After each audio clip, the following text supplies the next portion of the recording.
ബിജെപിക്ക് വിരുദ്ധമായ നിലപാടെടുത്തതിന്റെ പേരിൽ മാത്രം. And the second question is, when the BJP is destroying the constitution, attacking democracy, destroying the institutions, dividing India, why is the Chief Minister of Kerala attacking me 24/7? ഈ രാജ്യത്തിന്റെ ഭരണഘടനയെ BJP തകർക്കുമ്പോ, ഈ നാടിന്റെ ജനാധിപത്യ ശീലങ്ങളെ ബിജെപി ഇല്ലാതാക്കുമ്പോ, ഈ നാട്ടിലെ ജനതയെ മതത്തിന്റെ പേരിൽ അവർ വേലികെട്ടി തിരിക്കുമ്പോ, അപ്പോഴും കേരളത്തിന്റെ മുഖ്യമന്ത്രിയുടെ പ്രസംഗങ്ങൾ മുഴുവൻ അത് എനിക്കെതിരെയായുന്നതിന്റെ കാരണം എനിക്ക് മനസ്സിലാവുന്നില്ല. I'm very happy for him to attack me, but he should also spend a little bit of time attacking the BJP and Mr. Modi and the RSS. അദ്ദേഹം എനിക്കെതിരെ നടത്തുന്ന വിമർശനങ്ങളിൽ ഞാൻ സന്തുഷ്ടനാണ്. പക്ഷെ എനിക്കൊരു കാര്യം പറയാനുണ്ട്.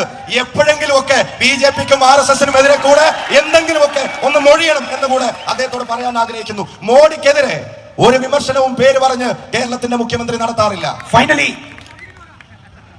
our job, the Congress and the UDF